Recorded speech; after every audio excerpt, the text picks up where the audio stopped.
Many of us feel like we're in a market space where people don't value what we do, and it feels like we're commoditized. And a lot of you have been taught or have taught yourself some crazy rule in the universe where if the market gets tricky, the way you win clients is to do what? So when we lower our price, what does the other person think if they lose the business to you? They lower their price.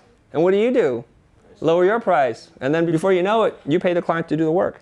How long can you run a company when you pay the client to do the work?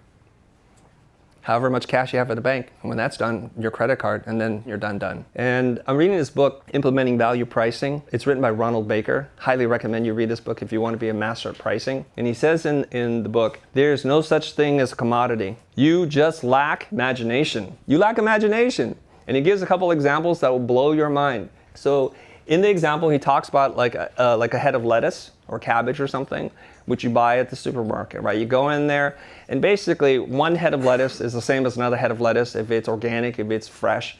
You don't buy one that's necessarily more expensive if you can't see the difference, right? And so you might be thinking, I can't differentiate what I do from a competitor. I'm like the head of lettuce.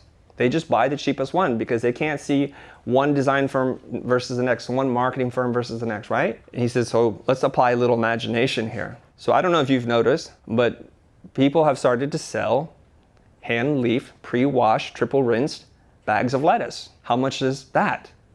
So one head of lettuce, that's the cheapest version of it, but applying a little creativity and labor, you make it more convenient.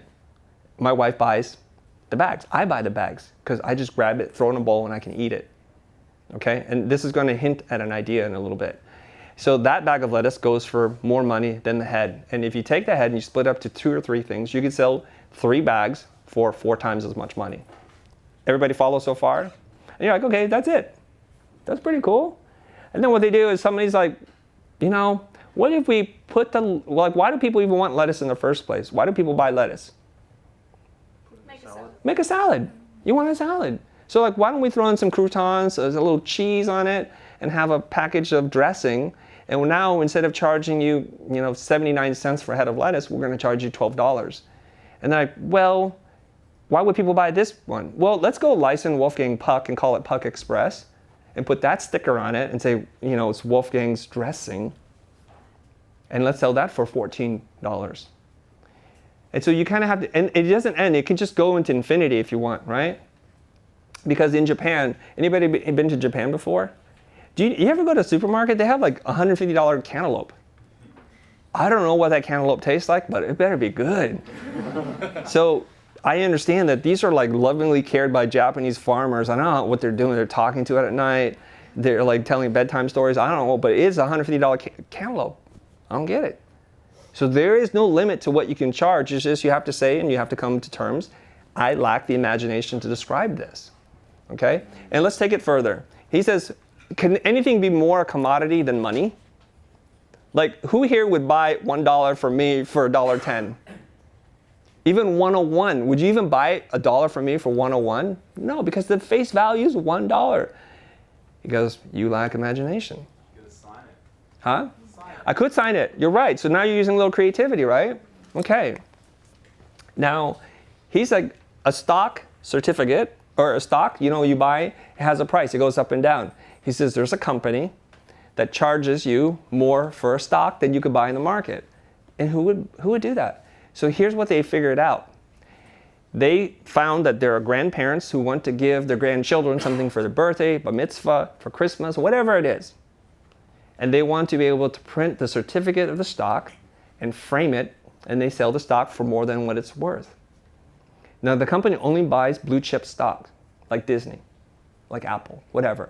So the stock might be $99 at that day, but they're going to sell it to you for between $150 to $250, depending on the quality of the frame. Is that amazing? A total commodity that has no real value, other than the value of what it represents in the market. By using a little bit of imagination, they can charge a lot more. Now, this is the part that's going to hurt your soul a little bit. Ask yourself, do you lack imagination? Okay, now why would people pay more for something than they need to? Why? Well, there's an answer. It's because if it's immediate, like we pay more for things if we can get the results immediately, right? I bought a salad. I got to hand leaf, I got to wash it, I got to spin it dry. That takes time. So time to purchase to my mouth, make it faster, I'll pay you more, right?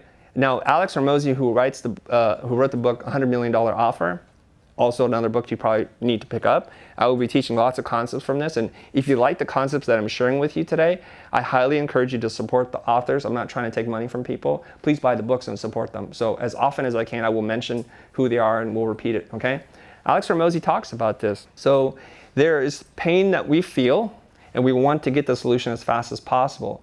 So if you look at like meditation, it's going to take time to practice, to learn. It's a whole thing, and you want to clear your mind, right? Or you can take, is it Prozac? And you can get that instantly.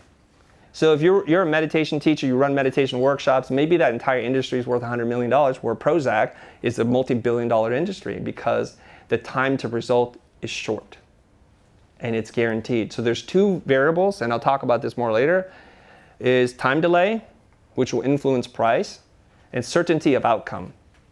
If I meditate, I get distracted, I'm not sure, does this work? I don't believe in it. It takes a really long time to master, right? Somebody can do it in a second, somebody will take 3 hours to do it, but the Prozac will put you in that happy state really fast. It's guaranteed.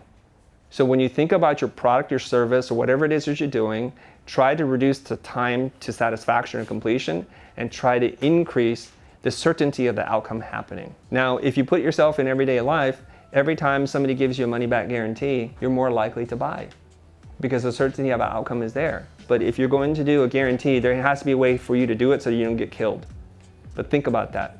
And every time I've had a client who's going to spend a couple $100,000 with us sit on the fence like, oh, I'm not sure, Chris, and we've done everything we can to convince them, the last thing I do is I throw in the guarantee, and every time I've done that, I've done it twice, they close. So use it wisely, use it for the right moment, and not to get the job, but to secure it. And there's a difference.